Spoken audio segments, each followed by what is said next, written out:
It is currently roughly 5:30. I woke up an hour ago, so 4:30, mainly because I couldn't sleep. Then you might ask yourself, Omni, why couldn't you sleep? What could have been so terrifying and so scary that you couldn't fall asleep, that made you afraid of the dark even? You know, what tragedy might have struck to cause this? Well, you're looking at it. It's right there. It's on your screen. It is the PGL Major Krakow playoff bracket. So, just to clarify the image a little bit, the two top, or the ones on the top, the two games on the top, Gambit versus Fnatic and Astralis versus SK. That's not the upper bracket per se, but that's bracket number 1 that leads into a final slot, and then Big versus Immortals and North versus Virtus Pro is the bracket number 2 that leads into a final slot. So, I mean, it's not much to say, really. I mean, I don't really want to rant on about how fucking terrifying this is, and how, honestly, in my honest opinion, this kind of, like, diminishes the impact of this major slightly for me. I mean, this is this is ridiculous. Just how these brackets formed, and the fact that Astralis drew SK in the quarters. I mean, as somewhat of a purist, I will say I like to mix it up, a couple events a year or so, just to freshen things up a little bit. But as a purist, this is honestly devastating. This is just horrendous. But yeah, that's a video in and of itself, determining seeding and just how things should be seeded. Gambit going in 3-0. I will say Big, sure, best of ones, but they deserve this fucking... Given the format and the teams they beat, fucking hats off to them. They deserve to be in this playoff and make legend, but not like this. Not drawing Immortals and then being in the same bracket as North and Virtus Pro. I mean, who the fuck? Like, when PGL drew this, what the hell went through them? Did they, like, instantly think, well, we're fucked? Like, we already had a whole bunch of fucking problems with our major, mainly with admin work and the fact that a whole bunch of there were PC issues, there were fucking game mechanics issues with the jump bug, and now on top of all of that, I went into this thinking maybe the playoffs. As soon as we get to the playoffs, sure, G2 isn't there. FaZe isn't there. Navi is like, Navi could or couldn't be there, but it would be interesting to have Navi there. Instead, well, we're left with this monstrosity. And, well, I guess we just have to, we don't have to bite our tongue and kind of deal with it, but at the same time we kind of do. But honestly, people say, you know what, just live with it and complain afterwards. Motherfucker, if this is going to be the status quo, then I'm going to be complaining, alright? I'll complain right the fuck now. I don't give a shit, because this is terrible. Anyways, let's get into my predictions. What I think might happen here. So, in the first game of the day on Friday, July 21st, we will see Gambit face off versus Fnatic. Now, this is actually a very interesting matchup, just historically, because they have met, I believe it was ESL 1 Cologne, they met in the quarterfinals. Obviously, famously, Flusher referred to that game as not feeling like a quarterfinal, which he got a lot of shit for, but honestly, if you go back and look at that game, I believe it was a 2-0 and a best of 3, and Fnatic were just fucking in control. Like, that train game was barely a fucking game. So I don't blame him for, saying that it didn't feel like a quarterfinal, because it didn't feel like a quarterfinal watching it, so whatever. However, now it's a bit different, right? Gambit, at least at this tournament, have been looking quite solid. I mean, Adren, we know, since fucking forever, has been fucking solid. Now, this is a star player, kind of reminiscent of somebody like we're just talking consistently wise, like, reminds you of a Device or maybe even a Cold Zero, a lesser version, right? Because he fucking shows up, and he always shows up, and he kind of shows up when it matters. I can't remember his, like, stats in that quarterfinals game versus Fnatic, but who knows? They're slightly more seasoned now, they have some of that experience coming in. I mean, now pretty much all of them have played at majors now. Obviously, they're a team filled with veterans, but we're talking, in recent history, they've scoped out, just how, in this day and age, when majors are such a spectacle, how it is, to play on that major stage. And versus Fnatic, I mean, I have no reason to believe that. The thing about that, when you want to predict stuff, you can't predict, for example, Virtus Pro coming into this tournament actually making the playoffs and performing to the level that they did. It honestly, in my opinion, it's unreasonable to make those kinds of predictions, because when you are predicting, you have to take the data that is available to you, the relevant data, which means looking back, a couple months, 3-4 months, that should be the data pool that you take from, and then evaluate from that what might happen. These, like, fucking magical and superstitious, superstitious data. It doesn't really, to me, it's irrelevant, right? Yeah, because it's something that is literally impossible to predict. If you want, like, it's we call it magic, right? Nip magic, Fnatic magic. But what it is just unpredictable, a surge of play, right? Like, their level of play surges into something that you couldn't predict. Thus, it's unpredictable. Thus, if you predict it, you are, banking on something that isn't concrete or isn't derived from your recent observations. You're just kind of banking on some weird, superstitious notion that because something has happened before, it will happen again. Which, obviously, that's not the case. We've seen it time and time again. I mean, Fnatic, or Nip, sorry, hasn't been to the past, now, 3 majors. Right? So, what does that tell you? Right? They used to be in every single final. I believe, like, the first 4 major finals. And so, the same logic applies. Well, because they did it 4 times previous to this in a row, they must do it again, right? No. That's not how anything works in reality. So, banking on or relying on some form of Fnatic magic, to me, seems just, it doesn't seem genuine at all, or in line with my philosophy of predicting. So, that being said, we've seen now, time and time again, that Fnatic are, in fact, I mean, their level of play, their play style, everything is developing. They're getting better with each and every event.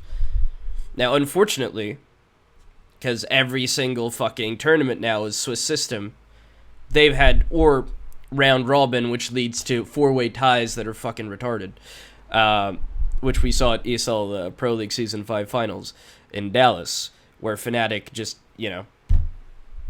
how do you prepare for that? We're going to play a couple overtimes. Oh, well, I guess we're fucked, because nobody practices for that. So, they've always drawn the fucking difficult matchups in the Swiss systems, and we've always seen that, you know what, fuck, they're adapting to this meta. They're playing a more patient game.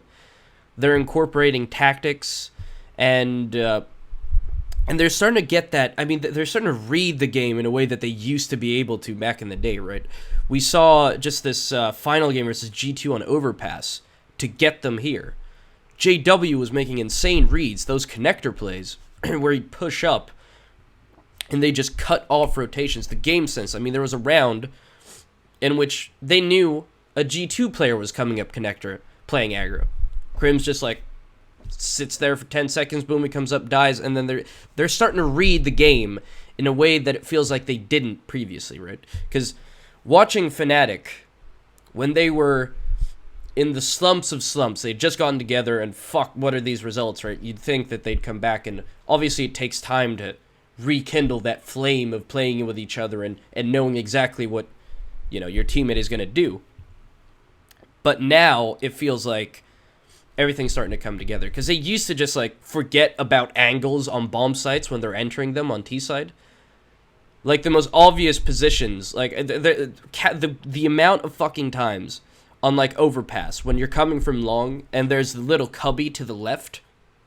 The amount of fucking times they forgot to peek, like, those kinds of angles, like Ninja Box, for example, they forget to, like, they're starting to realize and read the game in a way that is incredibly beneficial and will probably, you know, be incredibly lucrative for them. So luckily things are coming together. They're actually playing Counter-Strike again. I mean, obviously their games tend to be sloppy, but we're not really sloppy, but the thing about Fnatic is that they win these rounds that aren't reliable, if that makes sense. Apart from, like, the G2 game on Overpass, in which, honestly, they had a bunch of tactics where it's like, wow, like, you don't really see this in the meta. They'd, like, enter bomb sites at the same time, and the G2's like, what the fuck? Like, you know, they can't rotate up to A if the bomb is going there, if two motherfuckers are coming in B and just killing people, right? Cutting that rotation off. Instead of, like, being in the rotation, they come up behind the rotation and just kill them. I mean, they definitely bring an interesting element to the meta. That being said, this is versus Gambit, which is, with the leadership of Zeus, I mean, they have proven that not only are they a T-side team that can really post those big numbers on the T-side, they can fucking close it out on CT side. And we saw that versus G2 on Cash. Obviously, G2 having problems with their T side this tournament. Just look at that fucking Na'Vi game, right? What the fuck was that on Overpass? But yeah, Gambit have really proven that, wow, they you know, they might come into this and inflict some damage into the scene in general. I mean, what we can expect from this, especially if they do well in the playoffs, is that Gambit is going to be at Tier 1 tournaments. They have to be. I mean, they have proven now for months. They haven't really done much these past few months, but at every single major, they prove that, you know what, they have what the fuck it takes. And the way that they play CS, it's not some, you know, miracle method where they just, in these ridiculous ways, beat out teams and then make it to the playoffs. No. They play an incredibly solid brand of Counter-Strike, relying heavily on amazing T-sides and closing it out on CT sides. So, Gambit is an incredibly interesting team, and I really want to see Gambit in more Tier 1 tournaments, because I feel like they could deal some heavy damage. Anyways, that being said, what could happen in a best of 3 with Gambit and Fnatic? Just, like, straight, like, at face value, the maps that are going to be played, probably we might see Inferno in there. Fnatic might be cheeky enough to play, you know, they might play fucking Overpass versus Gambit. So honestly, I think Inferno is a lock in this series. I definitely think that Inferno is going to be played between these two guys. Then you have maps such as Overpass. Honestly, I don't know who wins that game. We haven't seen Gambit this tournament play Overpass, if I'm not correct. Wait, if I'm correct, they haven't played Overpass. So who knows? They used to be beasts on fucking Overpass. They used to destroyed teams on Overpass. Who the fuck knows now? Fnatic have proven in the game versus... They played Overpass twice, right? This major. Or am I? They played Navi on Mirage, G2 on Overpass. They played Astralis on Nuke, Flipside on Mirage. That's the 3 wins. What was their other loss? I can't fucking remember. Anyways, just looking at that G2 game, and I mean, Fnatic beat SK on Overpass at what fucking tournament was that? Was that ECS? Might have been ECS, or was it? Fuck, I can't remember exactly what tournament, but they beat SK on Overpass with Dennis just basically fucking destroying SK's T side with that CT aggression into mid. So Fnatic have proven that they can look. This is what Fnatic has proven to me. They've looked at demos of teams, and they find weak spots that they know that they can. What's the fucking word I'm looking? Exploit, right? And then with their loose playstyle, they just know tendencies that they need to use and tendencies of the opponent, and then just fucking exploit that. So honestly, it's impressive. I mean, Fnatic have impressed me so far. They definitely have. Now, on Inferno, you tell me, man. You tell me. The thing about Fnatic's CT side is, like, the past few months, they've shown that it's fucking inconsistent. You know, they can post great numbers on their CT side. They can post fucking terrible numbers on their CT side. So who knows? I feel like Fnatic's T side actually has been solid. They can post numbers on their T side. So we just saw versus G2. They got 11 fucking T rounds on Overpass. Right? And that's versus, obviously, a G2 that wasn't firing on any fucking cylinder. At all. But still, it's Overpass versus G2 that famously has a very good CT side. We even saw in that Navi game. Amazing CT side on Overpass. But Fnatic knew exactly what to do to exploit G2. And G2 fucked their economy up. So there is that as well. G2 have no clue what the fuck... I mean, they need to hire a fucking economist or some fucking shit. Something to teach them how to fucking spend money correctly. How to save. Anyways, Inferno, fuck it. I actually don't know. I could edge it to Fnatic. I could edge it to Gambit. We'll see. I think it's going to be played because I think it's an even playing field. So I definitely, if not the third map, it's going to be in there. But most likely the third map. Then I think, honestly, Overpass, an amazing game, in my opinion, between these two teams. Because Fnatic has proven they can play it. Gambit can fucking play it. So there you go. Overpass for sure. I think they're going to play Overpass. And I think Overpass is going to be a brawl because Fnatic have proven their T-side is great. Gambit, we know, have amazing T-sides. So the amazing games to watch are always the games in which both sides have commendable fucking T-sides. Because we saw that Navi versus G2 game. If it's a game in which there are only two CT sides, it's boring as fuck. So this is going to be a good game, I think, because both teams have T-sides. So regardless of the maps, I think it's going to be a very interesting game. Now, Overpass. Now, what could the third map be? I don't think Fnatic are going to play Cobblestone versus Gambit. Fnatic in their videos have shown that they're not willing to play Cobblestone. So that's out of the picture. Honestly, if Gambit don't fucking ban Nuke or something like that, who fucking knows? Fnatic can pull some fucking rabbit out the hat. I mean, playing a 16-14 game versus Astralis on Nuke is pretty impressive. Granted, they're going to have to do something with their T-side, because their T-side on Nuke is basically hit outer, go down secret. They showed one interesting split up A where, like, I think Olafmeister and Crims went down secret and then up vents, and then they split into A. That was actually kind of interesting, but they're definitely going to have to, incorporate at least a ramp hit or just a straight up A take, something. They're going to have to show some variety or incorporate some variety if they're going to want to play a good T-side on Nuke. But I think that Nuke might happen. I'd want to see Nuke happen. Honestly, as much as I hate Nuke as a map, I think with the brand of Counter-Strike the Fnatic play, usually if they're hitting shots, they tend to make most maps look kind of fun, right? They become entertaining just because of their playstyle. But I think a Nuke could sneak in there. I don't know that Fnatic would be willing to play Gambit on Train. Honestly, I'm doubtful of that. So what would...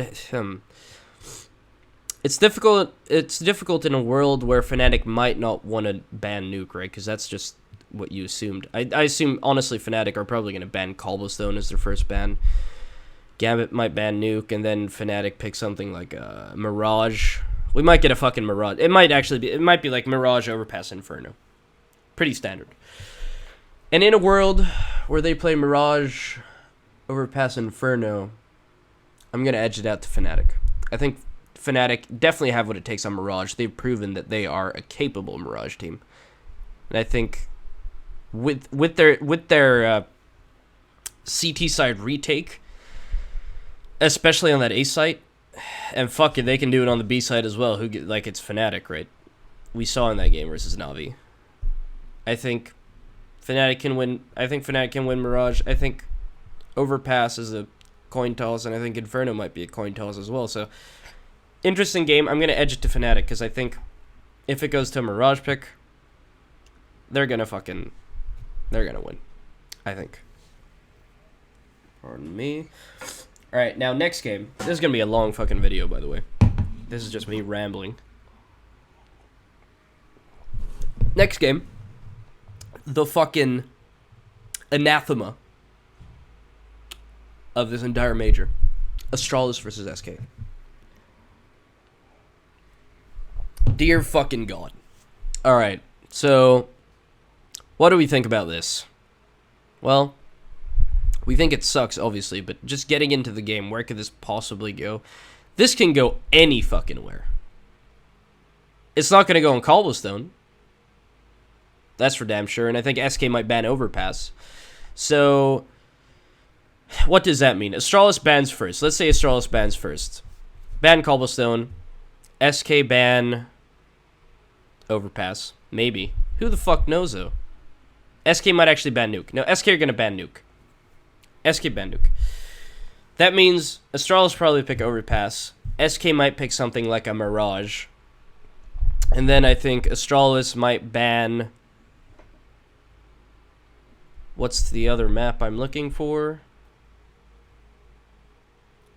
Wait, we have 4 out of the way, so there are 3 left, right? Which means... What the fuck is the map I'm looking for? Cash. Astralis ban Cash. SK ban Train, and we end up with Inferno. So that means Overpass, Mirage, Inferno. Well, it's just like the first fucking game, apparently, but those are like the three maps, right?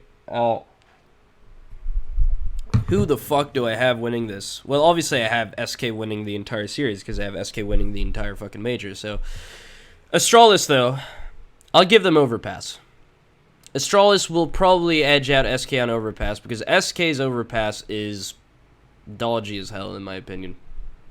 They've proven, unless they can adapt and show that they can adjust on their T side to CT aggression, and we know that Astralis are willing to play with some CT aggression.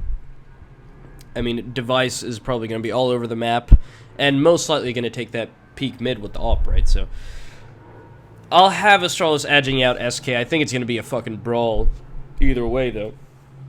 But then, I just have to, like, the way that SK have been playing both Mirage and Inferno, the clutch factor, the way fucking Cold Zero has been playing on Inferno, that motherfucker is the king of that map. I don't think Astralis is anyone able to post those kinds of numbers on Inferno at all. And I think that AWPing on Inferno, unless you're fallen on Banana, is proven to be very fucking difficult, actually. So, if Device is going to AWP that entire game, I don't think he's going to have the same level of impact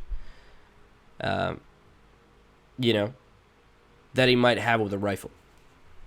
Especially not on the CT side. Obviously, I mean, in general, unless you're Cold Zero on a site, because he's shown in plays that he's just willing to, with that AWP, just completely demolish a short rush, right? But unless you're Cold Zero, it feels like AWPing on Inferno CT side is like, you hold Arch. You go up mid in the beginning of the round. Then it's this like very predictable transitional AWPing. You start mid, you go back to the corner, take a shot, you go back either to library or towards A or to Arch. I have SK beating out Astralis on Inferno, especially. I mean, it's definitely going to be interesting.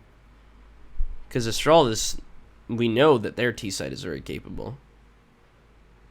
And we know that their CT side is very capable, but the same as with SK, so it's going to come down to these. It's going to come down to clutch factor, which SK beats out Astralis in any day of the week. Especially, I think SK's retake game is way stronger. And I feel like Astralis are. It feels like Astralis on the CT side are way more willing to, which is it's good in some situations, but it's also bad if you play that brand of CT Counter-Strike that always leads you to saving, even if it is like a 4v3. I feel like SK in those situations, although not always, they will save as well, obviously, because you have to scope out the situation, but I feel like SK go for them slightly more and win them slightly more, so that kind of clutch factor is what's going to decide a game like Astralis versus SK. And thus I have SK just edging them out, and I think the SK take Mirage quite comfortably, actually. So SK win that 2-1. Fnatic win 2-1. Now, let's get to the fucking abysmal side of the bracket, shall we? Big versus Immortals. What in the fuck is this? Now, both of these teams, I think, honestly, Inferno might be played in every single series here in the quarterfinals. Big definitely have shown that they I mean, the question is, though, Immortals could go for, like, a Inferno ban, but the only problem is that they'd have to do it with the first pick, and I don't know, do Big play Nuke? Because that might be something. There's definitely some mind games going on here. Because I don't know if, honestly, if you're Immortals, given that Big have shown that they can win 3 best of 1s on Inferno, the fucking, what's the word I'm looking for? The fucking nip factor or whatever. The nip something, a word that I can't find right now because I am dumb. But Big, this is like this from Big. This major is like exactly what NIP did at Cologne, right? We'll just play cash 3 times and fucking win every single cash game. Big, 3 Inferno games. Big, 3 wins, 0 losses. So, who knows? Does Immortals go for that? This is a best of 3, so that means that if Immortals leave that open, they're going to have to go for something that they feel comfortable. Like, the thing about Immortals probably want to play, although Big are fucking good at cash, which is so fucking, like, Big might be a very lethal team. It's almost reminiscent of SK, right? Because to be good on, like, everyone knows that cash is kind of a DM map. You know, it's about hitting shots, and you can be very aggressive and loose, and be an incredible cash team. That's pretty much what we saw from NIP at ESL 1 Cologne. Also at DreamHack Valencia, but their fucking opponents were shit tier, so whatever. But Big, on the other hand, like SK, have proven to be, they're loose, yet very strict when they need to be, right? Obviously, they have Galbi, incredible fucking mastermind of Counter-Strike. But the fact that you have the likes of Tabson, And I'm not gonna chip my bets with Nex. Nex at this major, yes. Holy fuck, he's proven he can fucking do it. And best of ones in the group stage. Let's see what he can do on the stage. Because now, as he himself has admitted, you know, the nerves are really going to get to you now. So, not going to bank on Nex. But with the likes of Tabson on your team, the thing is you don't want to restrict him too much. Because the level of impact he can have with certain plays is immense. A player of that capacity. So, that's the thing about Big. They can play maps like Cash. And so, versus Immortals, this is going to be fucking hit or miss. They need KNG and Henny to play the series of their lives versus a team like Big. Because Big, with the discipline, the tactics, and the skill, well, and Tabson, I mean, it's going to be difficult for Immortals. But all Immortals needs, the one thing Immortals needs, because Immortals, you know, pound for pound, player per player, is way better than Big. The players on Immortals are way more skilled than the players on Big. Sure, Big has Tabson, so they might have one player that is more impactful across both teams, but Keeve. What the fuck is Keeve going to do versus Henny or KNG with the AWP? Nothing. He ain't going to do shit. So Immortals have the AWPing game. In fact, they have, like, one of the strongest fucking double AWPs if they're firing on all cylinders in the game. Right? SK might edge them out. That's about fucking it. Alright, Immortals. In-game leader-wise. Bolts versus Gaul B. Yes, Gaul B probably has more of a mind for Counter-Strike, and sure, we already know that Big tactically going into this are going to be more capable than Immortals. But Bolts, however, is incredibly impactful and can frag like a motherfucker. Gaul B he's kind of a coin toss as well. He has shown that he can frag. But at the same time, it's not something that you can rely on with like you can with Tabson. So just there, Immortals edge them out again. Support players, Steel versus Legia. Take Steel any time, any day of the fucking week. Right? And then, final player for Immortals is Lucas. Which I guess is Rifler, Tabson, Rifler. Obviously, I'll take fucking Tabson there.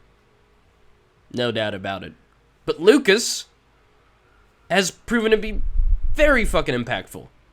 And very good. And he's posting good numbers. So, pound for pound, you gotta hand this to Immortals. And if you're gonna go on maps like Cash, even fucking Inferno, maybe they throw in an Overpass in there. Immortals have shown that they want to play that. And they've played Overpass really well. They played an overtime game versus Astralis on Overpass. I'm going to hand this to Immortals. For sure. I think that just looking at it, Big, fucking hats off to them, because getting here wasn't easy for them. And they did go 3-0 versus 3 of the top 5 teams. You know? Claps to you, but I feel like in a best of 3 versus Immortals, who, if they come in fired up... But the thing about this... Alright, now we have to go to the flip side, because I've just sold Immortals as this brilliant, skill-heavy team, you know? They could equally as well just fucking come in and bomb this shit. Like, Henny isn't hitting a single fucking shot. KNG is trying to fucking carry solo, and everybody else is just jerking off in a goddamn corner, and Big just come in composed, disciplined, and fucking destroy Immortals. Who the fuck know? Like, that's the thing about this game. It's so difficult to predict, because Immortals are so fucking unpredictable. They are known to be Mr. Inconsistent. So, predicting this, I mean, it's like, you know, there are two polarized outcomes of this game. It's either Immortals fucking wreck, or Immortals fucking bomb, and then big, like, So I'm going to leave this one up in the air. Right? I think that Immortals definitely can win it, but they can equally as well just lose it. So that's my opinions on the Big versus Immortals match. Now, finally, we have North versus Virtus Pro. Obviously, just as Gambit versus Fnatic, this is a rematch, however, of the E-League quarterfinals. Of course, North in that cobblestone game, Magisk dropping like 31 fucking frags in the first half, and then, of course, Virtus Pro come back and North lose, and they are out of the major. This time, however, Magisk has proved to be incredibly underwhelming, and it is now Config instead. KGMB at this tournament had some killer games. So, even AZ on that Mirage game versus, well, Virtus Pro showed that he had some great impact. Now, on a stage in Poland, obviously it's like, this is one of those superstitious factors, again, that you can't rely on too much, because how do you quantify it? You don't. I will say, however, I do believe that something will invoke Virtus Pro to play better, especially on a stage in Poland. I will say that it's going to give them something. I can't quantify it. I won't even try to. But I will recognize that there is a factor there that will be in their favor. Okay? Now, where the fuck could this go? Cobblestone, for sure. I mean, that's what we saw at the E-League Major, but now I think that Virtus Pro are looking at North and looking at them pound for pound, and they don't have Rubino anymore, who on that T side was a fucking killer entry, actually. We saw it at the E-League Major in the group stage. Fucking Rubino would just go in, pop heads on the T side of Cobblestone. Rubino's gone. Magisk Boy, absolute killer on Cobblestone. He's not playing at that level. So what do you have? The one thing you can say looking at North and be like, this is something I can rely on, is Config. And his position inherently means that he will die a lot.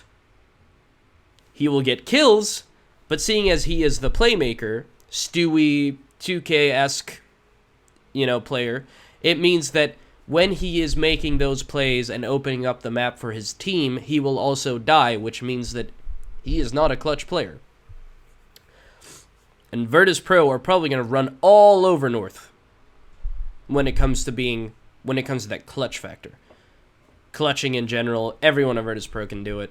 North, not so much. So I just have Virtus Pro winning this series, regardless of it. Like, where is this going to go? Sure, North proved that they can beat VP on Mirage. However, you play that map 5 times, 10 times, Virtus Pro are going to edge that out. They made some very clear mistakes. Taz even admitted in his interview that, what the fuck is going on? We had some key fucking mistakes that literally lost us the game.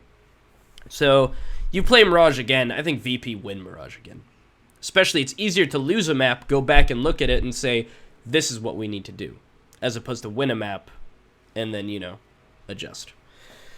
Although in a 16-14 game, obviously it's slightly easier if you win to go back and look at it and see what you did wrong. However, I will edge out VP on Mirage. Or I will have VP edging out North on Mirage, rather. And I think that this series will go to a Mirage. I think that this series, interestingly enough, North probably won't let it happen. But honestly, I feel like this could go to, Nuke. This is one of those matchups, because remember, when Nuke was brought into the pool, North was one of the teams, along with, NIP and VP, that really proved that, you know what, we're willing to play Nuke, and we want to be one of the better teams on Nuke. So, honestly, given Virtus Pro's form on Nuke, I don't think that North are going to leave it in. That would be kind of stupid. But who knows? Who knows? A Nuke is definitely a possibility. It's not like anyone permabans it, right? So, definitely Mirage is definitely going to be played. I don't know about Inferno for this one, actually. Would Inferno be played in this series? Huh. Honestly, I'm going to plead the fifth on that one. I actually have no clue. Nuke, Mirage. Ooh, Train maybe? Although I don't feel like North play Train at all, do they? Fuck it, this might go to a Cobblestone. Actually. Cobblestone, Mirage, Nuke? That'd be fucking fun. Anyways, regardless, I feel like Virtus Pro beat North on all the maps. Cash, VP. Train, VP. Cobblestone, VP. Nuke, VP. Overpass. Overpass might be played, but I still have VP edging that one out. And then, what are the final two maps? Inferno, which honestly I have no clue about Inferno. And then there's one more map. Fuck it. Either way, I don't give a shit. In this matchup, I don't give a shit. I feel like VP beats North on anything. To be honest. That's what I feel like. I feel like VP have the clutch factor. I feel like VP... Alright, obviously you can't read too much into VP's group stage, right? They did go 3-2, for example. They did lose to North. But I will say this. They have shown now that... Because what they did what they showed in the past was that they were trying, but they just couldn't get anything to work. Like, they just couldn't fucking play the game. But Pasha's reached a level in this tournament that proves that the skill is fucking there. Same with Snacks. He's had some incredibly impactful games. Even Taz has had fucking rounds. Be All Elite, Neo. Neo with that fucking clutch round versus North. They've shown that, at least in this tournament, you know, they can aim ahead and kill. So that's something. It's more than they've shown in the past, and I think given that and the fact that they have such, you know, clutch play, especially in comparison to North, VP is going to edge that one out and win that series. So that means that we're going to have Virtus Pro versus Immortals, probably, or Big. Who the fuck? Either way, I'm going to have Virtus Pro, because in the semifinals of a fucking major, I'm going to take Virtus Pro over Big or Immortals. I'm not going to go too in depth on it, because, well, I might make another video with the semifinals. And then we have Fnatic versus SK. Obviously, in this era of Counter-Strike, it's not that, you know, impressive of a matchup. But, you know, apart from DreamHack Summer, the series, they hadn't played in a series before DreamHack Summer since Katowice 2016, where Fnatic beat them out 3-0. Obviously, no relevance whatsoever, but that was a killer final, actually. DreamHack Summer, not so much. Obviously, I have SK beating Fnatic in the semifinals. There's no fucking question about it. SK go on to the finals, Virtus Pro, SK win the major. Woo! 3-time champions. What the fuck? Code Zero is one of the best, or probably the greatest player ever to play Counter-Strike Global Offensive. There you go. Those are my fucking predictions for the quarterfinals, rather. Thank you very much for tuning in. See you in the next one.